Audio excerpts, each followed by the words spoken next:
Faire là, c'est comme si ils ont avancé bien. Mais tout le monde a dit papier, moi, na publication, na tel accord arena ou wapi tout limbon la lingala. Mais pour tout ça, on a mis tu as pour lire sur le français et raison de papier les années. Bah maison de production, tu vois, producteur. Bah mon a dit que la défense na configuration, la maison de bâtiment 40 000 ou plus. Et je peux sa chance de l'artiste, on se produit ou ana. Quand on peut sa chance de la musique, tout comme Martin à niveau, il y a un pari à défense. En disant qu'il peut y avoir la cop, et là, on va tomber un peu côté les bibendés. Et là, nous avons une configuration. Il y a un ligne à ligne dans la défense. Les consommateurs, ils ont la possibilité de choisir place dans le goût dans bangoté. Tu vois, dès la tu vas choisir la place dans le plan de la salle. Au côté, au lieu, au lookie, au fini, au tel que on va dans la 207.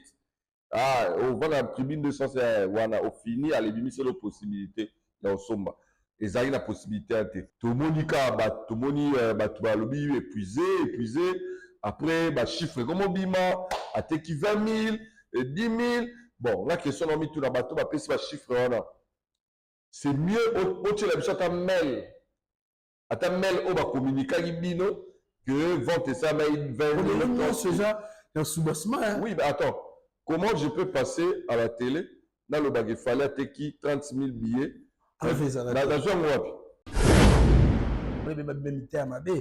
c'est comme si faire ça. Les billets belés, tout le monde a l'équipe déjà sur 80%. Tout le monde va publier, va publier. Bonne personne, que les la communication, ça peut désorienter les fans. Toi, tu penses que tu les fais pour les biens de fans. Mais tu désorientes les fans, en fait. Imagine maintenant que tu viens annoncer que déjà faire rater 90% de billets. Les lots. Si on a la position quota, la lemine a la baille déjà. Ah, bien on était comme ça. Tu vois? Ferrego là, ce qui est vrai, il est dans les tendances ventes en France. Mais n'oublions pas toujours la ciment, même la Didas Arena. Ferrazari, car la tendance, arrive à premier, deuxième, mais jusqu'à la fin, bien si la guité. Si on a un quota, faire la configuration a enlevé tous les autres catégories, qui deux catégories à Pamba. Rétrécir. Il y a billetterie. Place totale, tout le monde a mené Kinshasa, Europe, Asie, Amérique, Péban, Afrique, Mobimba. Boyo Kelangana nous eloko. Ayo! Mokonzi agence de transfert d'argent. Péba frais de service. Pé Coco du Coco et Massoya d'importation, Pé exportation. Aïe! Oridezo commercial. Oyo! Abakisa les bino nouvelle adresse. Nakati ya ville province de Kinshasa. Surtout pour la bino. Batubolinga Lix Natalo Motier. Tala! Vacancier. Yo, moi na poto ya solo. Yaka découvrir Pé au vanda na flat hôtel Oridezo commercial. Oyo! Et ton ami na normes internationales avec impact na idéologie. Tala ba chambre loko na mboka ba paya. Pe bien équipé na ba cabine de douche, mususu na ba balcon, na mopanzi ka balakata na restaurant pe mini salle de conférence. Bon na bino botubolinga ba matinée na ba soirée. Bo sala ngo kitoko. Surtout pour la lavage ya bilamba na bino. Tala bien déco. Bo komo na biennerie ya solo et vandi ba côté oyo. Pe kaka na libanda wana okuta mama na boutique d'habillement spécialisée na masolo et taliba chaussure. Pe na parfumerie ya somo. Kutu masolo ba accessoire. Makambu ya miki eli sekite po awa. Poto na poto. Mama on na masolo ya sécurité lala na opongi. Ndeko Oridezo commercial abongisa libino bingambe mibali ya solo oyo. Atako kuluna yango azali na force ya Jackie Chan. Awa akola lokola ebembe. Kotende masolo ya délestage awa na Oridezo commercial. Ezali makambo ya mike potala yo moko mona. Mobange na groupe électrogène oyo. Ekoki ko alimenter ata quartier mobimba 24h/24. Bakisa masolo ya transport et panda. On a ba déplacement na bino pendant ba séjour na yo. On a ba adresse zo papier pe stylo komake. Flat hôtel Oridezo commercial. Ezomi na avenue Diba ya Awit quartier Matonge tango sa. Baldi Tamboué.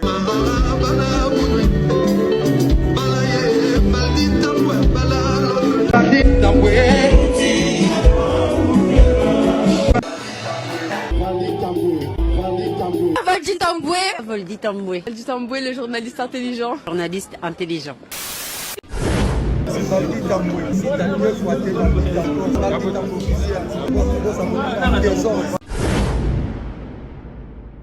Voldy Tamboué, Voldy Tamboué, Voldy Tamboué, Voldy Tamboué, Voldy Tamboué, Voldy Tamboué, Voldy Tamboué, Voldy Tamboué. Bonjour, bonsoir à tout le monde qui nous suit à ce net moment. Ça n'est pas de l'air à laquelle vous allez recevoir cette très belle vidéo qui est présentée par le vôtre, Voldy Tamboué. Mesdames, messieurs, merci pour votre patience, confiance qui est souvent justifiée par cette disponibilité de nous suivre. Nous sommes sur la vidéo à la canal la vidéo Voldy Tamboué officiel.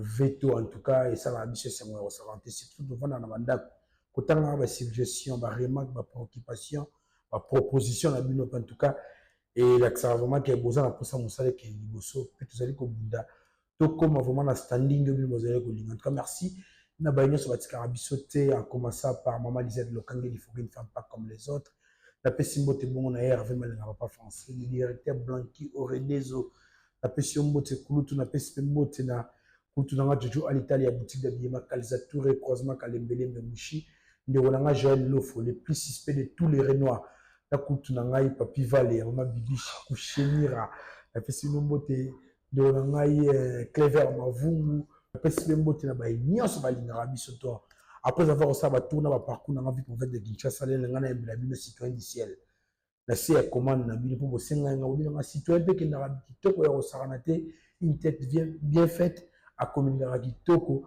en tout cas les gens vraiment ngana zula binoye surtout pour sala plaisir na coup na Gigal Kiss en tout cas citoyen d'ici la zone ensemble avec vous tout peut c'est bonjour citoyen Tamboué. Bonjour naba l'Indignon sur VTO, bonjour naba citoyen du ciel nyonso dans abonné à citoyen du ciel musique télévision. OK bon continuer na senti bolingo oyo bato baportare pa na ngai parce que na monima otie vidéo bato baloba toyeba ete kozala na chaîne tosabone toyebisaka yo falo sala oza tiaka mpe biloko nomo quelque part en tout cas en moins de 2 mois chaîne évolué et abandai vraiment na 0 abonné. OK lelo tokende presque déjà 3000 abonnés donc merci beaucoup na bato nyonso baotia biso poa. Merci na yo Voldy Tamboué, na dit que ba faux bon et ça mi moi mingi mais yango na yo récupérer. En tout cas merci. Donc hormis que vous avez un compte TikTok na yo, vous créez une chaîne YouTube non c'est ça? On a créé une chaîne YouTube où on a partagé quelques pensées. Ouais. Il y en a quelques analyses en 20, 15, 30 minutes maximum, mais aussi je suis en train de mettre en place, déjà dans peu de temps, dans une émission autour d'un verre. Donc, entre nous, il y aura quelques analystes, peut-être artistes et musiciens, autour d'un verre, sur la réalité et la musique, on va partager. Et beaucoup de et aussi dans la chaîne, beaucoup de format podcast.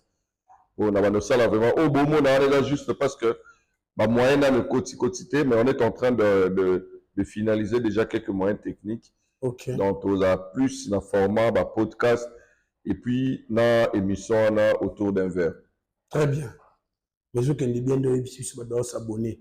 Mais après on profiter de l'occasion dans le canal la biso Veto ou peut savoir message soit chaîne comme on dit. Merci beaucoup Voldy. En tout cas, chaîne comme on a Citoyen du ciel musique TV. Citoyen du ciel musique TV. Et vous s'abonner massivement. Bon mon eloninanga na cover, bon mon eloninanga na bokendwana, bochanga poa. Kuna to solara musique rien que musique. Vous avez moi quelques rubriques santé mais vous allez lier carrément ma musique. OK. Comment chante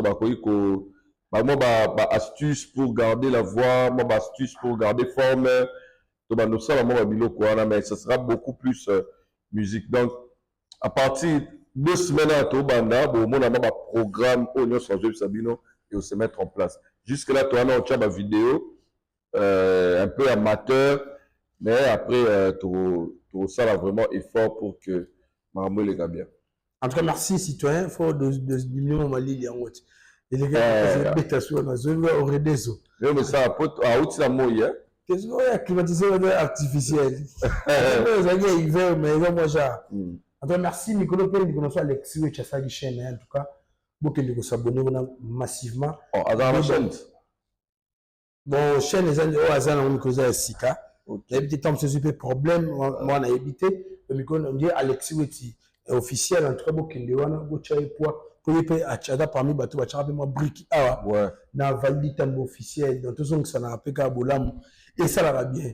Boni. Calme, va-dit Tamboué. Calme. Tranquille, vraiment, calme. Depuis que Nagi, Ozongi, tout ça, le monde a été. Dans la Idor, on a fait Sembote, tout le monde a été. Merci, dans la Bandalou. Tout à l'heure, on peut mettre le mot pour la santé, peut-être le rubrique de santé, tout le bela, et tout le monde a il y a d'autres communications, il y a prioritaire, mais tout le monde a ta communauté. La fois passée, tout le monde sur les lots, on a des mers, car on a plateau, en tout cas, c'est pas là qu'il y a un peu. Vous avez parmi les locaux, vous savez, les temps, vous avez vie, vous avez cocoso. Tout le monde qui a solo déjà, il y a épidémie, tout le monde a épidémie, vous avez pandémie, c'est le monde entier. Épidémie, pour observer, il y a variole des singes. Où ensemble, nous, avec eux, on peut rentrer scolaire, puis ça, là, tout le monde a communication officielle, il y a Bandeko, Gérard, instance, il y a santé, il y a Mboka, il y a qui fait, ou il y a qui réalité, mais il y a qui attend sur la partie, il y a point de la République. Bon, la République, non, ce qui est vrai, non, qui est vraiment sango, vrai. Ouais. Mais ailleurs, c'est que Ninouana, ils ont existé. Variole des singes. Variole des singes, ils ont existé, on a vu ça. Et malheureusement, Mouralabiso, tous vraiment, ma décision en a monté. Biso, c'est la conséquence pour que ma précaution. Mais moi, nous, en tant que Bapandesango, Neto Landango, il faut seulement demander aux gens, il y a qu'on réponde à cache-nez, qu'on a désinfectant, bien nettoyer la maison, bien gérer les enfants à l'école. N'est-ce particulièrement dans son mélaï, désinfectant la tient à sac. Le premier jour à rentrer, na ebisi maké na moni madame na expliqué à la sabango ndenge ba ko utilisant et puis comme bana ba ko vendre la cache-nez pendant longtemps. Mais on fait quand même un effort. Tu sais, madame, moi, accolade ezala moi un peu dans ma restriction parce que couronné banda après moi l'isolo après. C'est comme une réalité, oui. Et puis ma réalité. Et puis chez Bisso, oui, même quand couronné banda, tout le monde aura le roi moi j'aime. Ah, ils ont bon. Tout le monde aura le roi dans ma mindele. Oh, c'est très capital que les gens restent un peu vigilants et puis balandelango bien. Mais surtout, il faut prendre des précautions parce qu'avec la santé, il vaut mieux prévenir que guérir. Mais toi, la Kinshasa, on contredit, on a été malade, on va observer sur une expansion, on comprend ça. Il y a ça, on pépé, c'est ce qui est grave. C'est sexuellement transmissible. C'est là où les bubbles, tout le monde a tel péso tourne d'accord. Au moment où une alliance, donc un homme marié, n'a l'ikang, bah, au quota. Abani variole des singes, le PC Bambouma, Babiti la rate à l'itoy. Au moins, pour botter les gens, est-ce que tu vas aller colonnes l'étage? Tout le monde a dit, bah, tu côté. Mais, l'État côté, tu as mis son mot, tu bandini pour n'aimant. Parce qu'on a tenu au bout. La plupart des gens qui ont la 12 heures, pour moi, c'est un balou, balingani na bango. Pour ROR, COP, la chasse de COP RO. Pour moi, il était déjà. Mais moi, il me demande de faire ça, besoin de contact avec les bébés. Les Amali, les boulangerie. Mais c'est un objectif là que la plupart des moments, tout le monde militaire. Nous balles les bossos, moi c'est la cima. Et quand il y a un moulay, bazo bangana ni, bah il y a bazo bangana. Donc moi c'est la tricherie. Sur les colons, c'est pas bien, ils sont malades, il est sexuellement transmissible. La nuit, tout le monde appelle ça par connotation, bien dans mboka ok. Pays de soif, bon, tu es bien de soif, balima sanga basuka na makambwana. Côté ouana, surtout pour nous les jeunes, communiquer nos citoyens du ciel. En tout cas, Vali, pour nous les jeunes, moi j'aime beaucoup plus aller dans le sens, il y a y a prévention, tu as interpellation. Oui. Tu vois? Alors, même si tu as nos variole des singes. Tu sais que même dans notre pays, nous pensons que maladie grave sexuellement transmissible pour la sida. Oui. Tu vois? Ouais. Il y a des maladies comme l'hépatite C. Ils appellent sexuellement transmissibles. Et Et comme ça, on dit jaune, non? Ah oui, bien, ouais. Oh. Ils sont sexuellement transmissibles. Mais les gens ne font pas allusion à alors, moi, je pense que la chose à faire dans une relation, quand on s'aime, donc on doit se connaître la santé et sérologique et santé, peut-être qu'on a check qui a hépatite, check qui a biloko, ça fait toujours, c'est toujours bien. So lingani na mwasi na yo, na tola mbali na yo, il faut vous avoir l'habitude, peu importe, vous avez na libala toté, il faut avoir l'habitude de faire de check. Il y a un test sérologique, un test d'infection pour que au battre la santé. Groupe. Bon, groupe Koutou. Groupe Togenara Mingi, tous les mêmes sur l'Ibala. Pour bacher un peu belé peut avoir un système à bord à l'Ibanda. Mais, plus aux grave, il faut tout ça, test. Bolingani, Boyebi Kende, Bolingana, Bocha. Mais beaucoup de temps, ça peut être exemple, Nenga na ebo en émission, bon, on redeuse, tant qu'il t'a une jeune fille, na yeba été, na monda été, depuis na botama. Mais admiration. Admiration na lingue to sololi, qui to koye pa kratien. Asoli peut bien. Asoli. Lobi to kutani, et sali que to vandi, to dame, to bae, et senke, à vitesse mourir. Et la minute, soit to komi kuna, na on me réfléchir, na zoalem sous sachet, et barreta. Moi, tu es déjà dans la piège, na quoi déjà. Libosa hépatite, libosa variole des singes, libosa sida. Libosa infection. Infection, gonocoque, syphilis. Syphilis. Au moins, il y a ça la quoi. Saut d'épices. Voilà. Il y a un il faut avoir. Mais bon, ça t'énerve. Obi? Bon, Namara. Il y a un so, dans ma malade, il y a 3000 batailles, ça me saute. Baba, l'abstinence, la fidélité et puis le préservatif. Là, la bac ici, il faut le check. Faut se checker. Donc, moi, je pense que fidèle et ça, la jeunesse, à l'élo. Bon exemple, la fidélité est une vertu. La fidélité, et là, on m'aura bien. Mais il faut savoir que la Bible dit Dieu est fidèle. Comprendre? Ah ouais. Dieu est fidèle. Et quand la Bible parle de la fidélité de Dieu, il a dit que Zamandi Marabiso, tel que nous sommes. Or, la nature humaine, il n'y a pas si nous va voir Andi Mao à 100% tel que tu es. Donc, il y a moi pas si. Alors, pour la Batu, au Bakoka, on a une fidélité. Moi, je l'exige, je le demande, je le supplie. Ça est soit préservatif, et puis il faut ça la check pour que moi bien. Si citoyen, tu as évolué dans biso, beaucoup d'abord dans le secteur, on a vu si tu as la ramine, ma camboza moins belé au Saranate, ici puis tout quelqu'un a nuance dans le concert, l'artiste et musicien Héritier Watanabe joue mon calater pas dans la scène. Mettez-moi commentaire là. Commentaire. Zara, que je ne sens pas cette communication autour du concert. Mais habité, qu'est-ce qui se passe avec Wata? Je ne sais pas si les bateaux à monté, mais les communications, ils l'ont déçu. À comprendre en côté. Mais communication a bien été. Communication a bien été. Déjà, Kobanda. Dès le début, si network il y a quelques semaines, je crois 2 semaines ou 2 semaines presque, même 1 semaine et demie, tu vas sentir que il n'y a pas une effervescence derrière cet événement. Bateau peut-être dans Monara, batiaka bafiche na ye na réseaux sociaux. Malheureusement, ces gens parlent d'autres choses. Pour eux, et c'est limité quand on a rocha affiche. Et puis, dès la vanne liboso, ils parlent d'autres choses. Alors, je me demande, peut-être contrat na baron ezalai qui n'a affiché au kaka, na olobela ote.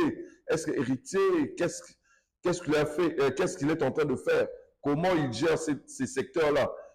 Dadi Moula qui était na plateau, mais tout ce qu'on a retenu, là, il y a polémique sur ma dynastie et autres. Francis Dibaya, que j'apprécie beaucoup, nous ça on a sur les réseaux sociaux, mais tu sens que ce n'est pas au tché vidéo Moussoussou, au commis Licolo, rendez-vous scène musicale, billetterie, non, il faut le contenu. Il y a le baran, mais évitez, nos artistes musiciens vont utiliser les réseaux sociaux bien à l'exception peut-être de Fali. À l'exception de Inons B aussi et Gez Maweti sont quand même moi qui ça il a bien. Mais si on a quel à côté il y a typique musique Ndombolo Rumba, à l'exception de Fali, sur telle page il y a artiste en abisso, dès que par exemple page à héritier, ça ne te donne pas l'envie aux scène musicale. Donc ce n'est pas attrayante, ce n'est pas incitative, ça n'incite pas, tu vois. Et on se pose maintenant mille et une questions. Est-ce que l'artiste Lelo, que déjà le fait qu'a posté, pour lui ça suffit? Parce que le côté vivant, même, toi, même na Fabrigas, so aucun n'a la salle exercice n'a pas à Fabrigas depuis le jour où il a annoncé Casino de Paris. Si la Moukolabeta Casino de Paris, mon frère, sur la publication incitant les gens à aller acheter le billet à Casino de Paris, sur les acquis relais à 4 traités. Et relais à 4 traités.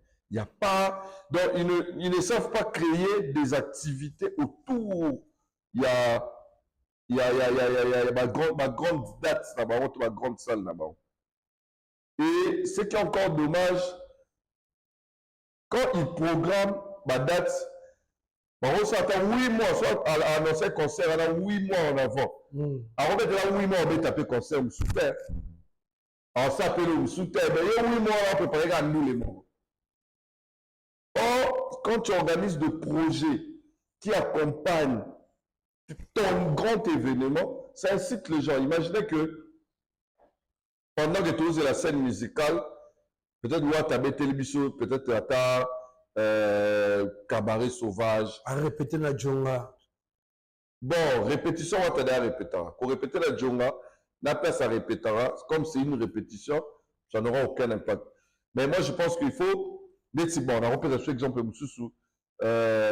Album Ebimaki, ou tu as un concert, mon corps et présentation album. Si on se là, scène musicale. Na concert privé, Betagi anniversaire, si je ne me trompe pas. Et je pense que l'artiste à la biso, surtout artiste en croissance, artiste en émergence, comme artiste accomplité.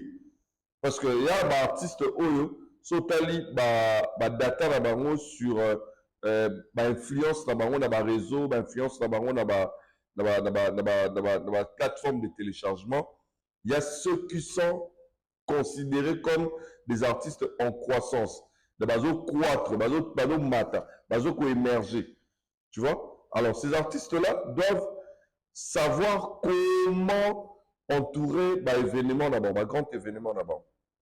Parce que déjà d'habitude, les artistes ne sont pas habitués à faire des tournées. Quand je dis tournée, une programmation de 5, 4, 6 dates, vraiment, de toi, de Tobini, to Tambola.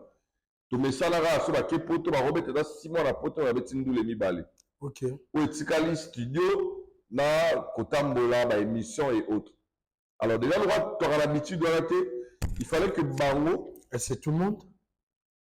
Je fais un peu en général. Je parle en général. Je ne saurais pas dire tout le monde ou ni, mais je parle en général. Il y a des exceptions, mais en général, il y a nos artistes. Du mal en salle, vraiment, les bandes à 5 concerts. Ils ont du mal à le faire. Tu vois? Et à l'exception peut-être de Fali qui fait concert et belé, 50 concerts l'année, na espace à 21 jours, na espace il y a un mois, Fali pour pouvoir faire à peu près 13 dates. Tu vois, au monde. À l'exception d'ailleurs, Mingi, Babé Taralem, sous 8 mois, 6 mois, même si nous sommes à Betty, carrière en Bima. Dans le pas Bima, si les lots avec cette première salle à Gaïa à Betty, c'est 2024. Ok. Tu vois? Alors, il ne faut pas y aller pour étudier le quoi. Quand tu n'as pas encore fait de grandes salles, quand tu n'as pas encore fait de concerts de référence, il faut chercher de petites activités ou de petits projets qui vont donner, qui vont stimuler les gens à consommer l'album là. Et puis de deux, il y a une chose que nos musiciens, la plupart de nos musiciens, on va avoir des musiciens en croissance, c'est que ils n'ont pas encore créé ma fanbase moro consistant qui peuvent consommer en un clic ma concert na bango, en un clic l'album na bango. Oh ouais. Tu vois? Et aujourd'hui, à l'exception, surtout le monde va vivre la vidéo, à l'exception de Ferregola et Fali Poupa, je ne vois pas un artiste qui peut se bomber de temps dire aujourd'hui que l'année la vanille bonne la fan, la fan base. Non, moi je dis la batu oyo, ba apprécier rapper bango, na ba mélomane, ba mélomane, ba bato ba apprécier bango, ba warrior au bazo bango ba deuxième choix, ba gaulois au bazo ba deuxième choix. Mais malheureusement aujourd'hui la donne est changée. Aujourd'hui, tu remets un radicalisme moro, il y a des fans au SAGT. Il y a de Warrior ou rien, il y a de Fali ou rien, il y a de Ferré ou rien. Et tout ça s'est créé du fait que tout ça s'est créé par la mauvaise communication de ces artistes-là que moi j'ai dit, artistes émergents, peut-être un second plan par rapport à la notoriété, par rapport à la popularité. Ma mauvaise communication, la guerre inutile, et là tu vas voir que ce qui va Fali ou rien, au CP là comme deuxième choix, ce qui tirer Fali na bango, la mine Yamal, et nous sommes en train de le voir. Et là je peux dire, il y a que au regard, il y a ce que moi je suis en train de voir. Aujourd'hui où je te parle, au Nathalie Billetterie à Ouata. Mais ça évolue. 48 heures avant conseil à Fabregas, Natala qui l'a publié, je dirais qu'ils ne sont pas encore à mesure de mobiliser plus de 5000 fans dans la poto, dans le format de fanatisme et l'élo. Pour qu'à il est possible pour se citer même personne dans notre concert là-bas. Si tu m'as dit, donc comme on a un terrain à billetterie, l'animateur vend dans moukier. Vous n'avez que yo, ils ont battu pas tant dans ma cambo, recherche, billet, streaming, billet pour la Kati, Bambuta, Mathias que je salue. Coach Mathias. Il est précurseur à Marambo. En tout cas, même en maman billetterie, on a un Fabregas. Billetterie, on a la même, c'est ce soldat, non? Fabregas n'a jamais fait le sold out. Fabregas n'a jamais fait sold out dans le Casino de Paris. Jamais. Et je l'ai dit, même si lui, il y a une page où il communique. Et ça, là, ma communication, très biaisée, très mensongère. Même lui, ce débat, je vais le prouver noir sur blanc. Avec ses propres captures. Capture dans la tête. Aïe, la capture dans les mots. Je vais le prouver que Fabregas n'a jamais fait sold out. Ah, il y a 2000 places dans le casino. 48 heures avant le concert, moi j'ai regardé la salle. Fabregas soit TKI à peu près 30%. Parce qu'ils acquis vraiment dans le billet. Et 24 heures avant, il y a eu quelque chose qui s'est passé. C'est que la salle a enlevé toutes les autres catégories. Batiki 2 catégories à Pamba. On va rétrécir peut-être. Voilà, on va rétrécir salle. rétrécir configuration. Donc, il y a deux catégories. Il y a deux catégories. Il y a catégorie balcon, la catégorie fosse. Rétrécir. Et en ce moment-là, eux, ils ont communiqué par le sold out. Non, sold out, c'était. Et puis, quand qui plan, il y a billetterie. Place totale, tout le monde a mené qui ont. À 2000 places. Qui ont tout le monde a été. Wow. Après, va continuer. Tant que va sold out, biso côté, même la deux places, tout fini, tout le monde a dit, je peux acheter 100 billets. Là, que je peux acheter les billets. Et ils sont venus communiquer au nom Nini, Baba Souni, au nom, ma place est Sili, producteur à Bakissi, ma place Moussou, c'est faux. Avant, ils ont donné une raison à carte,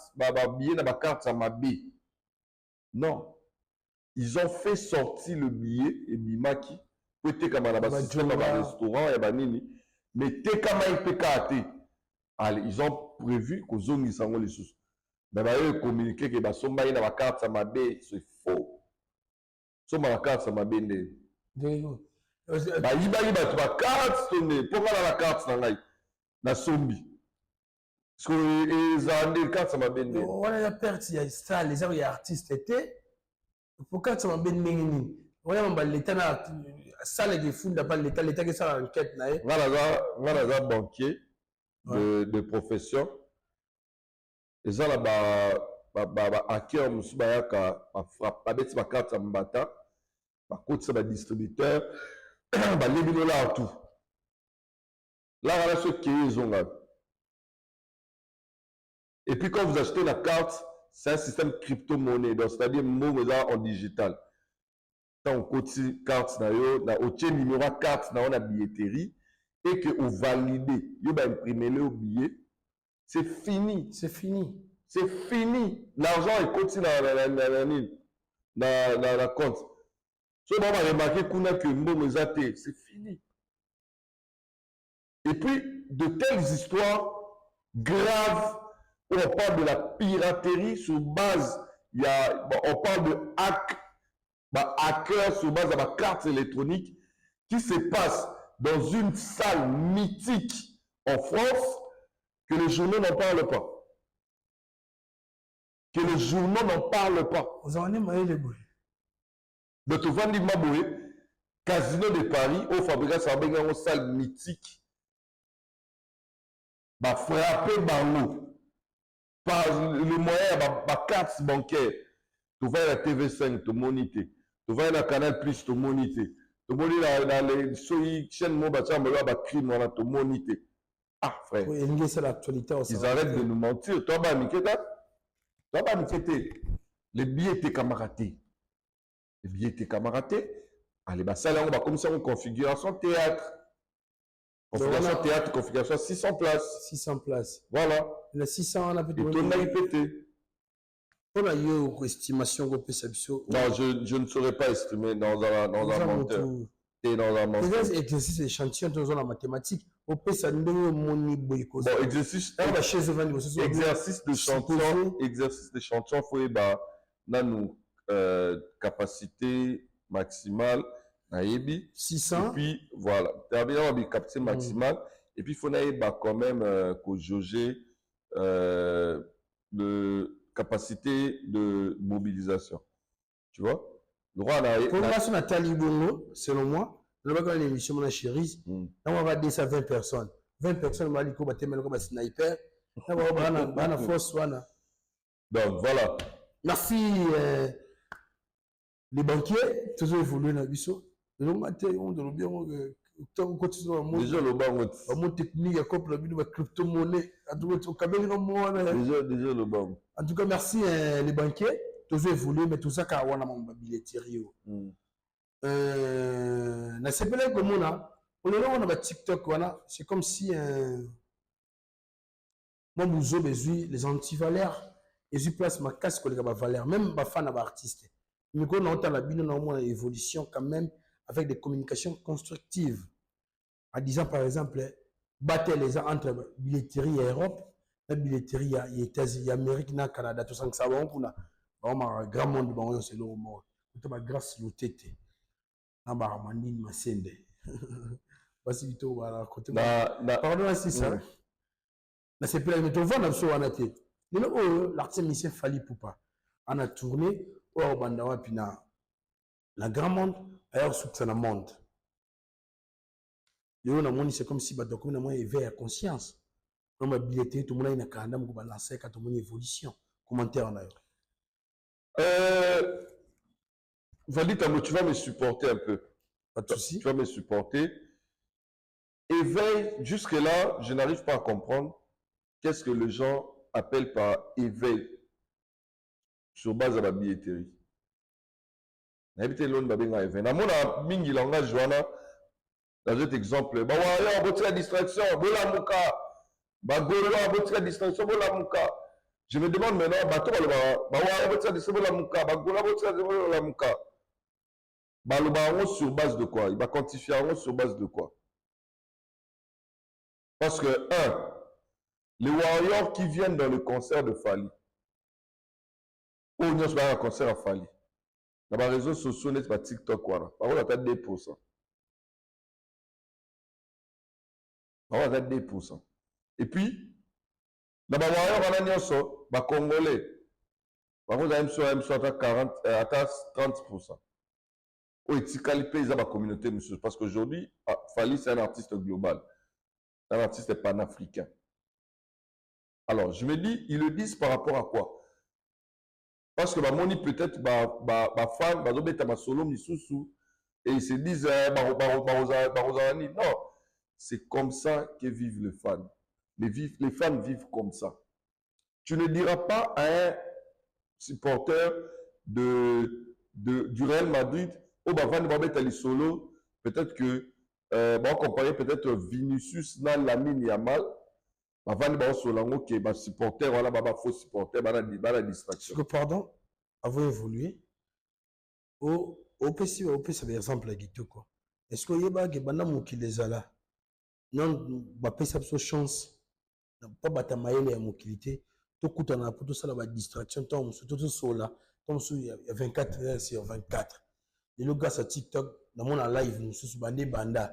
Jonah qui t'a été dit à téléphone qui boulé de ça non gars on condamné ngati pour le to solana ba artiste on a bon meloté dans temps un peu commoté mais on a eu un artiste moi babi avec les systèmes il y avait ba TikTok vraiment en tout cas et côté la bisopé c'est comme si il retranché moi le comment vraiment on attend pour tout ça na ko sauter na on ba na ko ya ko mo sans toi te na mon a ignoré. Dans la live, vous êtes dans la titre, comme vous dites, vous êtes pour repasser. Vous êtes plus tard, non? Ou c'est le cas qui dit, bah, si vous, entre-temps, vous avez un programme, tout ça, vous avez un poteau. Un citoyen, bah, il faut un programme horaire, non, on a 30 minutes à télé, on a besoin de ce que les mon PPO, nous devons pas savoir que streamer. Alors, non? C'est là où les bas blessent. Dans reposer une question, moi. Non. Tu penses que ma fan, il fallait tourner. Tu penses que ma fan, il faut pas vendre 24 heures sur 24 dans le bara. Allez acheter les billets. Non, ils ont un rôle là-bas. Pourtant, on a dit que Magambo t'aime en bassi. Comme il pardon.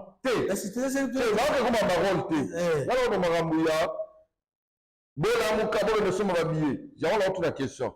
Tu penses que le fan d'un artiste, Barola Mouka de 8 heures, l'aura concert dans un mois, de 8 heures, si lobby à 8 heures, chaque jour, allez acheter les billets. Non, c'est pas ça. La scène noté. Tout le monde, il y a une métamorphose de côté communication. Makambo et Salama.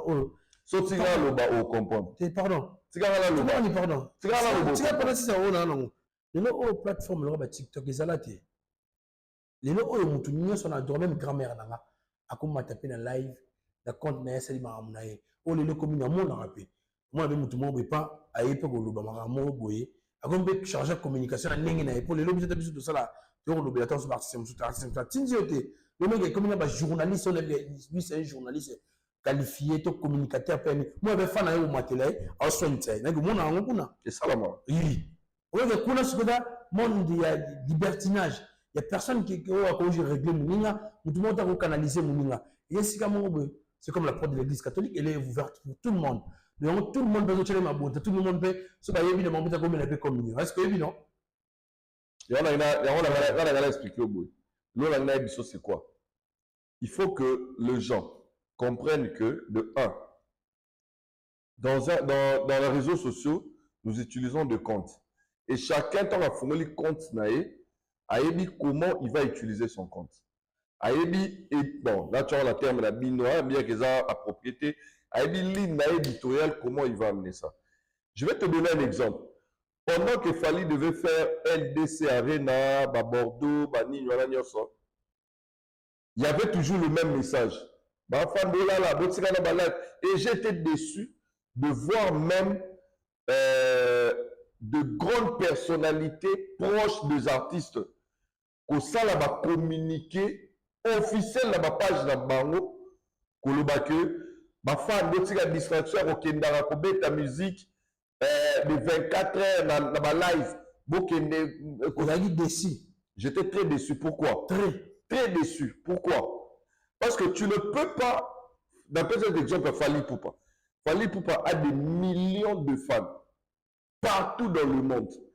Tu ne peux pas prendre tous les fans au centre baron d'intérêt moko. Or, l'objectif il y a fan, c'est quoi? Quand est-ce que Fali sera fier de ses fans? Quand ils achètent le billet de concert, quand ils streament et quand ils achètent des produits liés à Fali. C'est-à-dire quoi? Pendant que Valdi Tamboué, en fait, elle est solo, il y a allé acheter le billet, citoyen peut créer une radio Station Red na Spotify qui peut réunir aussi certains warriors, Bayoka, album a Fali, 24 heures sur 24 dans la live, voilà. Et tu connais le résultat avant LDC Arena, tant période LDC Arena, Fali Poupa, qui est un grand la musique africaine, qui est 639e artiste dans le monde. Or, la 12 millième. Il y a 600 000 dans le monde. Il n'avait pas 1 million d'auditeurs sur Spotify. C'était une honte pour notre Fali, avec tout ce qu'il avait accompli. Mais c'est grâce à cet exercice-là, où les fans se réunissent entre eux autour d'une radio Spotify, une radio Station Red créée par un fan. Maintenant, on va 24 heures sur 24 streamés Fali. Aujourd'hui, le résultat Fali a plus de 1 million de streams. Tu vois, il y a un ça. Le mieux à communiquer sur les fans, c'est quoi? Il faut montrer aux fans ce qui est bon pour eux et ce qui est bon pour leur artiste. C'est le plus important. Reprenons ce exemple, monsieur. Moi, je ne suis pas pour cette histoire où il y a qui il y a un coco. Je n'étais pas pour. Moi, les deux premiers jours où j'étais très content. Mais il y a eu un camp, pour le temps, la guerre médiatique, guerre dans les réseaux sociaux. Fali côté Kuna. Et l'affaire avait pris l'ampleur d'un dégré aux OGT. Frère, si on a dit qui va vider les solos, il y a un coco qui est vidé. Avant même l'être au groupe Fali et Komaki. Ce sont deux fans. Hein? Deux fans. Il y a, je peux citer ici, il y a Miaou, une dame Miaou, très intelligente, dans TikTok, qui allait dans tous les panels TikTok, il y a Togolais, partout où on parlait du mal de Fali, il montait, il défendait Fali et il a fini par gagner la bataille. Et aujourd'hui, il est respecté. Moi, il a défendu. Mais pendant ce temps-là, elle était là-bas seule. Hein. Il faisait ça. Mais il y a d'autres qui parlaient. Il y a des concerts. Il y a d'autres qui parlaient. Il y a Tokos 2 qui aujourd'hui est à 45 000 streams. Il y a d'autres qui parlaient de Tokos 2. Il y a d'autres qui parlaient à Chababié. Il y a d'autres qui parlaient peut-être de la carrière à Fali. Tu vois. Il y a d'autres qui font des jeux Sur Fali, par exemple, on dit concept, aussi ma petite dans la JBL. Avant d'avoir une live, on tourne à tout, à MB, Nzembu, Babina, Ozanzembu. Tout ça, ça va de l'intérêt de l'artiste. C'est là où les gens ne comprennent pas. Et le mal, c'est que parmi les fans, tu es fan, reste fan, consomme ton artiste. Ne cherche pas à diriger les fans. Michike va paix à son âme, maman présidente. Wapi au mona Michike va à Télémi, à Bando gang et la warrior, toi Bando ça la communication. Non, tout ce que Michike va faisait, organiser des activités réunissant les warriors. C'est ça le plus important parce qu'en réunissant les warriors, ils vont consommer, ils vont faire des choses sur Fali, ils vont aller acheter les billets sur Fali. Et aujourd'hui, par exemple, la guerre qui s'est créée autour de billets, il y a Fali, Amérique, Europe. Je vais te dire, là, la Van Naraboé, Vali Tamboué, Fali, c'est un artiste énorme. C'est un artiste qui accomplit de grandes choses. Si je te dis que moi, je suis en train d'écrire un livre sur les arènes de Fali, et tu sais comment je fais pour récolter les infos? J'ai organisé de live. On a un live spécial. Paris la défense à la conquête de Paris la défense à voilà. La joué Bercy, voilà. La joué Bercy à Fali. La décompte na Matibat. Je posé la question j'ai parlé de témoignages. Sauf que vous avez un concert voilà komatate. Là la besoin de vivre un concert voilà résistance à la combattant et tout. Mati, j'ai fait le live de 2 heures du temps parlant de Bercy. Na ken a enregistré live voilà na ordinateur en anglais. Na Betty Paris la défense, na enregistré live voilà na ordinateur en anglais. Na Betty Ovo Arena ING na enregistré et je suis en train de bientôt en continuer ba LB biloko wana et vous permettre ngai na sala na meka commenter un petit recueil na ngata ya 20 pages où je vais raconter le témoignage de fans de Fali sur le concert. Tu vois, mon objectif faisait délai. Chacun, tout ça, ça va. Tant qu'on la va bêta, peut-être le sola Bercy. On dit combien de personnes appellent ça l'Engina au côté concert, il y a Centre Belle. Très bien. Surtout, laisse-moi t'orienter. Aux 8 ans, on s'exprimer trop. Dans la locution, on est bandé là au condamné, même tout le monde qui proche à Fali. Bazo mata pour pas communiquer de la sorte que botika kuna boya boyena boy. Ce que citoyen a dans école de formation te peut on orienté au son na ko pesa vie mon likonango en disant que bato wana nyonso wana monia banda pesa ba vie na baloba ke bosala basala boy. Bata bato bayebi comment Fali avant évoluer le système comme par exemple la billetterie ou système comme il y a vente il y a avant tant sur TikTok. Et on comprend une nuance. On peut voir une boutique. On va avoir une faut tant sous je ne vais pas monter la cigarette. Ah, bien la sardine, on a ma pana, on a biscuit. Mais même on cigarette pour la monter la cigarette. On a même monté la tête à attendre sur la biscuit na la sardine mais cigarette de quoi ça vient mon bébé. Donc tant que je divertir la cigarette pour la faut tant faire tellement. L'icône on est nga et de vendre un exemple dans l'amour. Tu bandi makambo o ça na Fali makambo banda moi kala. Après, il y a des promotions, il y a tournée calendrier américaine à Liboso. C'était le producteur, pas équipe de Fali, mais producteur à mon abousso. A passé par Ngaï, tu as dit Bende, tu vends en analyse au salon. Donc, Ngaï, il y a quoi dans Ngaï? Pour nous, sur la communication, de Bossala, on a monté la cible Ngaï. Dit tout le temps, on a communiqué, on a communiqué, communauté Ngaï. Valide, tu as mené dans ça, valide, tu as communauté Ngaï. C'est pour ça que je salue on est bandé l'émission. Et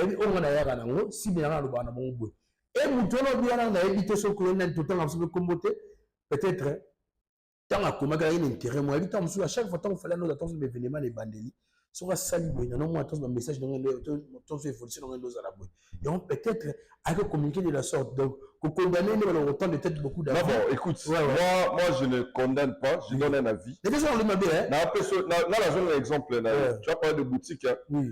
Tu sais que la boutique Kwana Fali c'est la boutique. Ouais. Les fans sont de clients. Oui. Ils viennent acheter.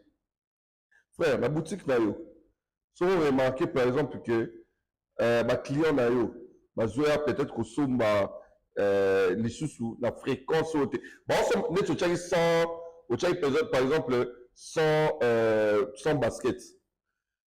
Fréquence là qui 2-3 premiers jours bah sombi 80 baskets et puis oh tu bah sombi 20 et si quoi au moins les fréquences change bah on somba 10 baskets après bah sombi 30 après bah sombi 20 bah ça quelle sera ta communication au Kenya ça bah que pourquoi bon on somba sauté au même ça bah bon la distraction bon on somba chez On a toujours une question, quelle sera ma communication? ouais, quelle sera ta communication? Moi, j'ai fait la communication d'entreprise. Il faut faire un objectif, et là, on est ça, il ça répression.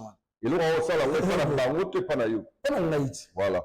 Si que tant que le bid en aïe, on a un côté la côté, on a vraiment. Tout ça, là, tout le monde. Tant que nous tous la poche, faut se la peine à ce côté, on a. Valider ta manière de communiquer sur Fali ou pas. Moi, je suis pas proche de Fali. On a même pas te donner lettre à Fali, mais Kumbana. On va voir citoyen. Fallait a chargé de communication immédiate. Elle s'appelle Manon Loubaki. Donc, comment une communication venant de Manon, par exemple, dans la place publique, on va connaître qu'il fallait comme celui-là, il a tapé à côté. Pardon, qu'est-ce que vous comprenez là? Tu vois, oui? Ok. Alors, tu sais que dans le banon, je te parle de tact. Je te parle de comment. Déjà, toi et moi, on est gérable. Comprends? Nous sommes journalistes, chroniqueurs, analystes et tout, observateurs du milieu. On peut nous gérer. Manon ou soit quelqu'un d'autre peut nous appeler. A dit non, moi je veux la communication au boé, vous changeons, on a besoin de vendre la haut. Mais en tant que consommateur, ils ne viennent pas me dire si on consomme là nous awa, consommer awa. Or là il a dit que quand je consomme avec le stream, quand je suis Fali sur Spotify, c'est Fali qui bénéficie. Mais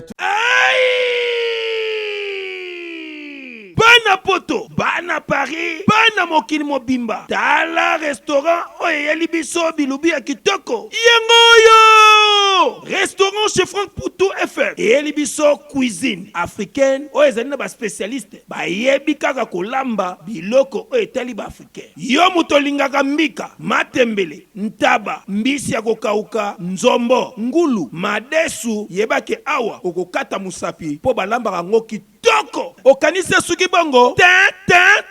Awa na restaurant chez Franck Poutou FM. Ba bongi selibino chaque week-end. Eko banda ko yinda awa na miziki ya kitoko, c'est-à-dire que ba rumba ba live penza baza ko betela bino miziki, oza ko lia, oza ko bina, oza ko sepela na niveau ya mukiete. Po ambiance ezongi sikoyo na Paris chez Franck Poutou FM. Pona bino bato boza koluka esika ko organiser anniversaire, mariage, réunion to conférence, yebake awa na restaurant chez Franck Poutou FM bazali na espace ezali na capacité plus de 150 personnes. Oyo okozala mubimba soko organiser ba manifestation na yo awa ekozala kitoko na niveau ya 2 fois te. Na restaurant chez Franck Poutou FM bazali kosala tous les jours à partir ya 10h ngingo ti na X temps, c'est-à-dire 7 jours sur 7 na niveau ya 2 fois te. Adresse na bango ezwami na 68 rue Émilie Zola 95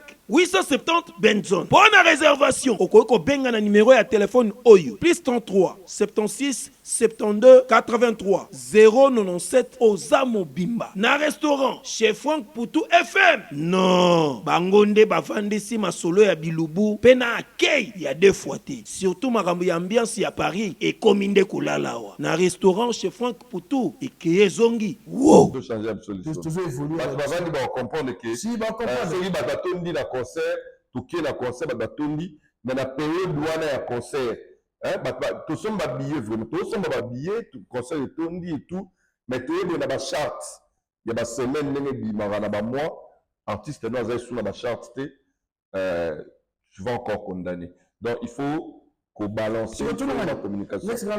Avant qu'on a conclu, on a par rapport à l'expérience de celle internet, on a mona comment va qu'on baby ça événement moninga dans les réseaux sociaux. Et mon pardon, tu vois si c'est non. Tous on likambo boy. Bakena likambo ne lali. Tout le monde en amboko matanga. Artiste est na TV na matanga mini chike bande salike. Et bien c'est là on a fan musuba yake. Comment on bango? Pour le lot on peut comme sur les solents ya Cora. Mais moi la version est na bango mususu. On appelle ça biloko pan biloko de retrancher biloko amiki. Est-ce au bêtez le moi bien. Au salé le moi bien. Il y a une émission. Il y a un truc que je suis en train de te dire. Les fans, ceux qui consomment là, ce sont eux qui consomment. Alors, Fally Ipupa n'a pas 10 fans. Fally Ipupa a des millions de fans. Ouais. Même à niveau Congo, Fally a des millions de fans. Quand tu trouves 500 fans ou 1000 fans en train de parler de Koura, le même jour, tout le même mois, nous sommes avec les solo à la billetterie, nous sommes avec les solo à stream. En tant que soit leader, Yabatouana, ou en tant que peut-être Moutoumou homme influent ou influencer le langage d'Abango, je parle de fans. Tu dois avoir une diplomatie parce que les 3 secteurs-là, ça fera du bien à ton artiste. Merci. Ça fera du bien à ton artiste. Merci, citoyen. Toujours évoluer, toujours tout ce qu'il y a dans la billetterie. Tout le monde peut côté à Kouloutunangaï. Ferregola, c'est comme si ils ont avancé bien. Mais tout le monde a dit papier, mon bimagina, publication, bimagina, tel accord Arena, ou wapi, tout le monde la lingala. Mais pour tout ça, on a mis une pour lire sur le français. Et raison, le papier, les années, la maison de production, tu vois, producteur. Mon a dit que, hôtel accord Arena, la format, la bonne mise. Paris la Défense. Et Paris la Défense, la configuration, la bonne mise, il y a 40 000 ou plus. Et je fais sa chance que les artistes se produit wana. Babitala nene tant vous bêta rabobé ça tombe sous basketball tant de ça vous rétrécir salle na niveau de 16 tina 8000 places. Pour que vous puissiez avoir des chances dans la musique tout comme martin na niveau ya on Paris à Défense andimaki pour y penser la cop na eza et le va tonga peu côté les bibende. Et le nous avons une configuration il y a ndenge alingi na kati hôtel accord et dans Paris la Défense Arena na éviter premièrement dans les salles de ndenge.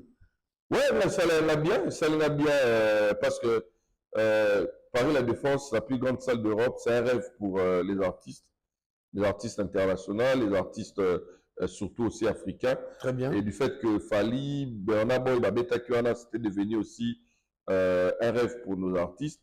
Et si je me base seulement à propos, peut-être il y a un artiste, Laurent Fabregas, qui nous avait dit que lui, l'important c'est de jouer dans une salle mythique. Et je pense que maintenant, peu importe, dans la capacité à mobilisation, il peut jouer quand même dans une salle mythique comme Paris la Défense. Et cette salle est venue pour l'accepter niveau, il y a chacun des artistes. Et là, on pourra maintenant jauger ou connaître le niveau de chacun. Il y a une zone sous même à l'Iloba Fabregas, tant où Marc Tabanga, PC d'exemple Belé, il a dit à Marc Tabou que dans un niveau ni on a la bêta déjà wapi en France. Donc déjà là, il a reconnu son niveau. Qui a un niveau au bêta basa 5 000 T, 10 000 T, 20 000 T. Et aujourd'hui, si un artiste aura Fabregas ou autre, a besoin bêta à Paris la Défense, il peut aller jouer parce qu'ils ont la capacité à et bandi, je vois la moyenne 6 000, 8 000, 10 000 jusqu'à 20 000. Et ce qui est bien dans cette communication, Paris la Défense dit qu'il veut accompagner les artistes dans leur croissance. Tu vois? Tant que nous allons moukier, au Paris la Défense, au bétail Paris la Défense, na Georges Moroboy. Au moment que Tozalara, qu'est-ce qu'il voulait parler de croissance? Tozalara, ceux qui, aux artistes, on a moins capacité de mobilisation moukier, mingi bagenana Olympia. Sera bétail Olympia sold out, il a le choix de faire soit double Olympia, soit arrivé l'eau de Zénith. Soit bêtis Zénith plein, à la choix bêta 4, Zénith 2, toi à Romeka, Rosé. Et toi qui as accord Arena. Après, tu vois, tu es barani. Alors, sur bêtis, 8000 dans Paris la Défense. Et que ça les sold out, il y a 8000 là. Là aussi, il faut dire, au Robert a sold out, mais au bêtis sold out à 8000. Mouta bêta 40 000, 39 000, à mon noté. Au voyage, jamais discuté, mais débat sold out. Parce que Betty, capacité à 6 000. Pour eux, sur le bagage, tu as 6 000, elle ça va être fois 6. Ok. Tu vois? Alors, quand on Betty 6 000, tu peux oser. Tu peux dire, ah, la Betty sold out à 6 000, na méca 10 000. Dans la même salle. Donc, tu vois, Paris, la défense grandit avec toi, en fait.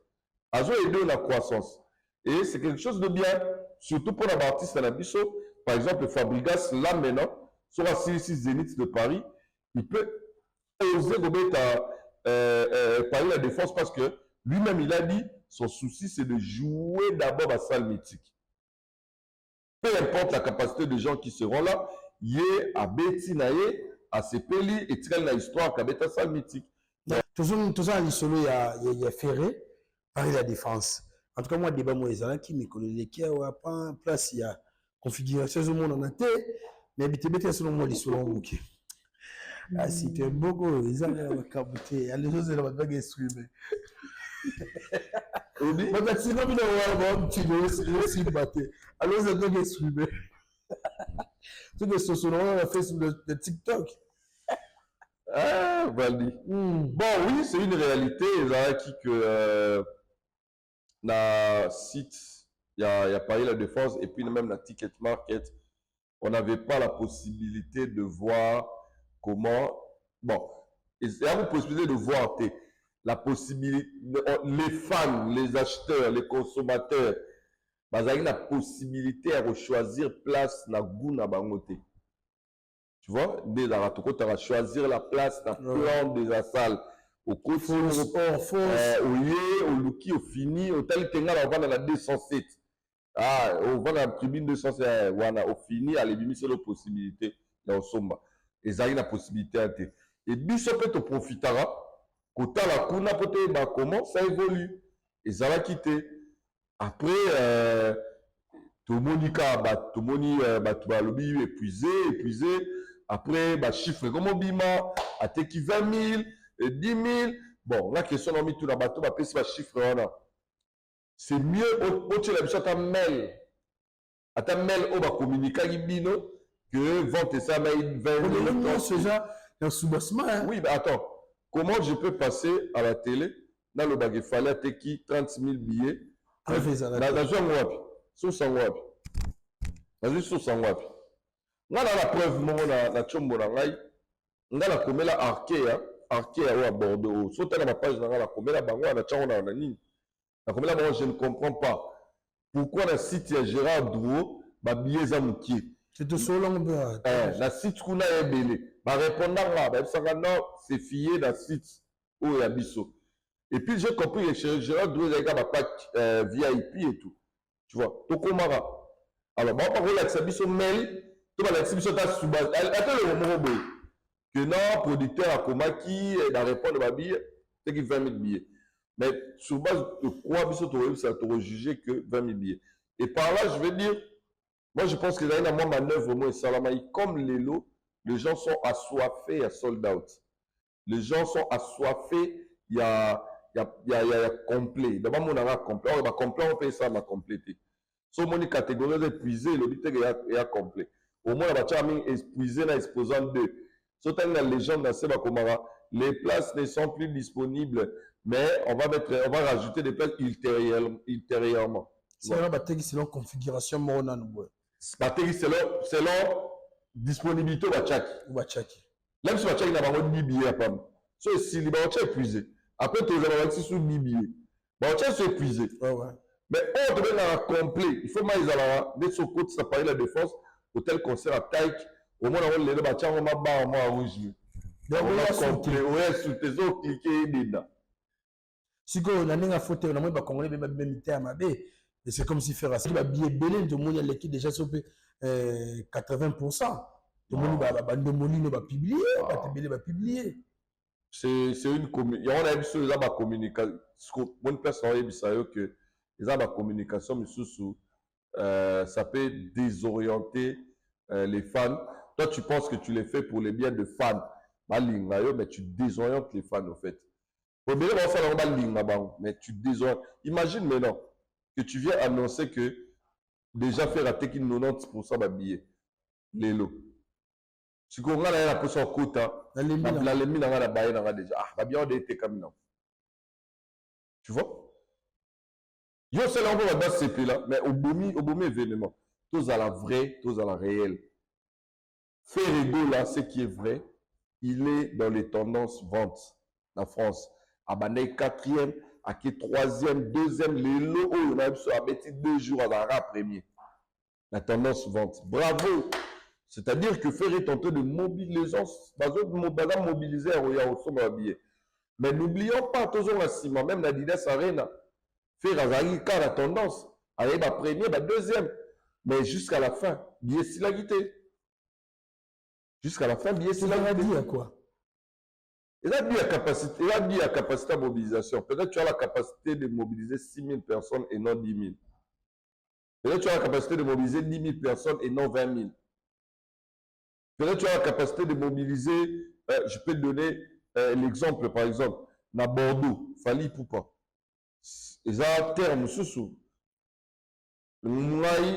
La plupart des gens ont aimé. Ils ont un concert, ils ont aimé Paris, ils ont aimé Belgique, il n'a pas réussi à mobiliser le 100%. Il y a ma femme à Bordeaux, il y a ça loin à Bordeaux. Tu vois, et la vérité, c'est que même la salle à Bordeaux, parce qu'on a comme un soldat, tu vois, c'est ça que nous voulons. Il faut vérité et zala. Vérité et zala, tu es que artiste à mobiliser. Mais quand toi, tu viens faire des apologies, chaque jour, tu as communication, bon, peut-être il est fait pour c'est Pelanae. Si on a un quota, faire égale à la configuration. Moi, je suis convaincu jusque-là que faire égale, avant, je ne pouvais pas me prononcer et j'avais vu le croquis dans Menga Libanda, bon, ils ont configuration peut-être maximale et autres. Mais aujourd'hui, dans l'analyse dans Nathalie, dans Katswana, je pense que Ferré a une capacité aujourd'hui peut-être à 25 000 places. Ah, ma capacité à 25 000. Mais il ne faut pas oublier, 25 000 là, ce n'est pas la fin. Hein. Sera réussir au Tekanyon, Soana, Bafungoli. Sera réussir au Fungola, non, c'est comme ça que ça se passe. Bon, Bafungoli, tu as une sengi Bafungoli. Attends, ce concert de atterri 25 000 billets. Producteur au Baba Fungola. Fallait payer ça là, donc fallait t'en à Tchaki 30 000. Fallait banner la jauge à 30 000. 2 jours après, à 75% de billets à l'agnos. Bah, Fungola qui? Fungola et qui jauge amené. Donc, c'est comme ça que ça se passe. En tout cas, merci citoyen. Tu comme dans Souka, bataille vraiment. Une dernière communication. Ouais, une dernière communication, c'est que le mal, je sais pas, il faut tenir le moi flou, il y a mal entendu. J'aimerais seulement vous dire que mon point de vue, mon opinion, c'est que dans les réseaux sociaux, les artistes comme Fali Poupa, on a millions de fans. Alors, nous, en tant que chroniqueurs, analystes, vous, en tant que peut-être de personnes, ça peut-être communication, vous êtes peut-être peut-être artiste, photo et moi, taxe parce qu'il ne faut pas te pénaliser un côté, l'artiste pour donner plus de poids à un autre côté. Tous nous savons que le rôle de fan, c'est la consommation. Et incitons les fans de nos artistes à aller consommer l'artiste partout. Partout, et si qu'un artiste a hasard, il faut aller consommer l'artiste. Spotify, iTunes, aller dans des concerts, partout où l'artiste se retrouve, il faut aller consommer. Et puis TikTok, c'est nous qui sommes venus, Kochap et moi, tout ça là-bas, émission Kuna. Mais en gros, TikTok, c'est un réseau social, il y a divertissement et ça permet aux fans de se connecter et de parler entre eux. Et s'il y a des fans qui parlent de comment streamer l'artiste, s'il y a des fans qui demandent à leur père, il y a P-A-I-R-E, bakende koyoka ensemble la musique de l'artiste, il faut les encourager. OEP, ils pensent qu'ils doivent avoir des sujets sur l'artiste, c'est-à-dire comment Fally chante. Nous devons développer nos paroles à Fally. Il faut les encourager. Ce qui va dire que non, biso awa photo betara ma solo, photo mobiliser ma billet à concert. Il faut aussi le mobiliser. Et en gros, et que on a la force à Spotify, on a la force de vente à billets, on a la force à créer un sujet à Kitoko. Pour Lelo, je vais vous dire la vérité, Marambe Belé, chroniqueur, Marambe Belé, analyste, Lelo et où taper la TikTok. Et Belé, ma bavande d'arabe, développer artiste la dégueule ça j'étais là on a pas droit Massananga Novelas Warrior Nzambe à quoi vendre le mettre le Fally pour pas Jésus Joseph à mettre le Fally pour pas David Fally pour à développer Fally na dégueule mon vandi aucune posa ya linga Fally ce mutabongo tu ne peux jamais couper qui ça y est atika kobeta masolo que Fally avec David Fally avec Joseph à décortiquer le Fally à comme si Fally le roi à terme ya film à pesi batelengi ko ça été pour yépe na point na yé a osala que bato ba yo linga Fally bato consommer Fally photos à côté na mote na Ariel Kaitaba Amani César Maneke Nzambe la pesi mote na bato de Swalinga ngai coach Mathias voilà. En tout cas, merci, c'était Citoyen du Ciel. En tout cas, ce que c'est péni, pour comment on a commenté, ça va bien. L'interaction entre Mission et Bino, on décolle ça, bon, ça là. Ce que c'est péni, pour comment on a commenté, posons les sur ça, là, et puis bien. En tout cas, bon, s'abonner massivement à la canal la Bino Veto. Merci. Faldin Tamboy, Faldin Tamboy, Faldin Tamboy, Faldin Tamboy, Faldin Tamboy, Faldin Tamboy, Faldin Tamboy, Faldin Tamboy.